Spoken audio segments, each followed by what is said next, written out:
Hello friends, बहुत बहुत स्वागत है आपका super fast study and experiment पर। तो फ्रेंड्स, इस वीडियो में हम डिस्कस करने वाले हैं टीएमटी बार्स के बारे में। जी हाँ, टीएमटी बार्स में टीएमटी का मतलब क्या होता है ना। टीएमटी का फुल फॉर्म क्या होता है, इनमें लिखे नंबर और इन कोड्स का क्या मीनिंग होता है। जैसे एफ ई का क्या मतलब होता है, उसके बाद ये जो नंबर जैसे लिखा है 415, 500, 500, 550, इनका क्या मतलब होता है, 600, ये सब का क्या मतलब होता है।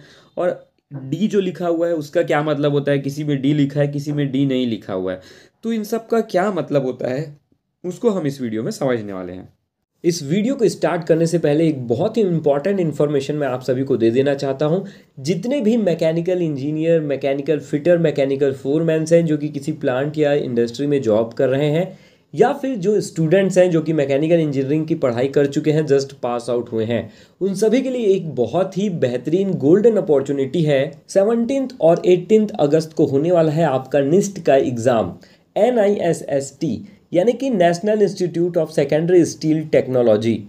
निस्ट एक गवर्नमेंट संस्था है जो कि जॉब ओरिएंटेड प्रोग्राम कंडक्ट करा रही है। इनके थ्रू एक एंट्रेंस एग्जाम लिया जाएगा जो कि ऑनलाइन होगा। उस एग्जाम में जो क्वालिफाई करेगा उन्हें एडमिशन मिलेगा ANDT यानी कि advance non destructive testing and training की तरफ से, जो कोर्सेज बहुत ही ज़्यादा हाई कॉस्ट के होते हैं और जिनकी डिमांड इंडिया के साथ साथ बहुत सारे फॉरेन कंट्रीज़ में भी है। ऐसे कोर्सेज को बहुत ही कम प्राइस में आप कर सकते हैं अगर इस एग्ज़ाम को आप क्वालिफाई करते हैं तो।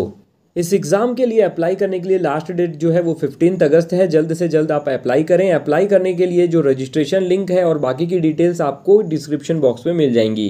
तो फ्रेंड्स, सबसे पहले हम ये समझते हैं कि आखिर टीएमटी का फुल फॉर्म क्या होता है। TMT stands for thermomechanically treated, और इसीलिए टीएमटी बार्स को थर्मोमैकेनिकली ट्रीटेड बार्स कहा जाता है।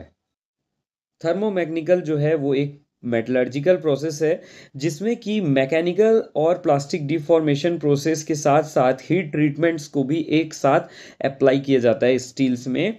जैसे कि आपका प्लास्टिक डिफॉर्मेशंस में आ गया आपका कंप्रेशन, फोर्जिंग, रोलिंग, है ना।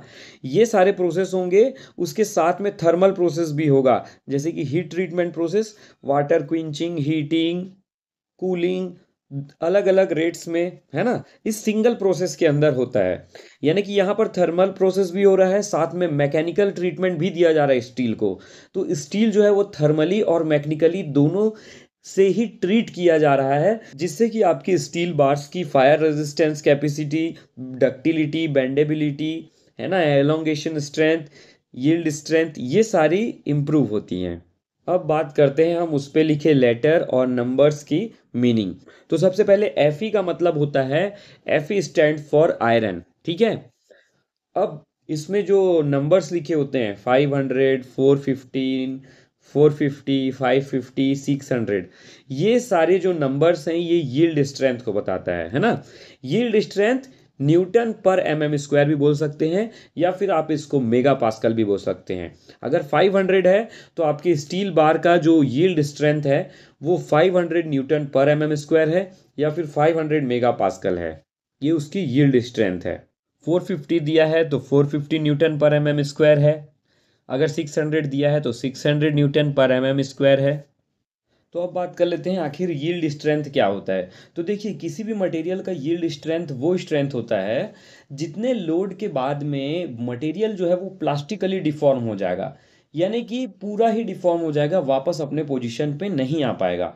जैसे मान लीजिए 500 मेगा पास्कल जो है, या फिर 500 न्यूटन पर mm² जो है इसका यील्ड स्ट्रेंथ है ना।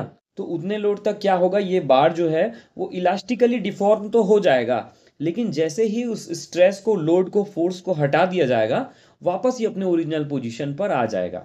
लेकिन जैसे ही इस पे लोड 500 न्यूटन पर mm² से ज़्यादा पड़ेगा, ये परमानेंटली डिफॉर्म हो जाएगा और अपने वापस अपने पोजीशन, ओरिजिनल पोजीशन पे नहीं आ पाएगा।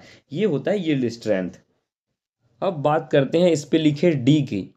कुछ में डी लिखा होता है, कुछ में डी नहीं लिखा होता है। तो जो डी है, डी स्टैंड्स फॉर डक्टिलिटी, है ना। इलोंगेशन स्ट्रेंथ ज़्यादा होगा, जिस स्टील में डी लिखा होगा उसका इलोंगेशन स्ट्रेंथ ज़्यादा होगा, ज़्यादा इलोंगेशन हो पाएगा, वो ज़्यादा फ्लेक्सिबल होगा।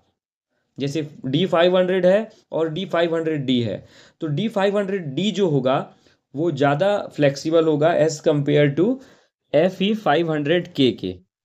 कुछ बार्स में SD लिखा रहता है, SD का मतलब होता है सुपर डक्टाइल।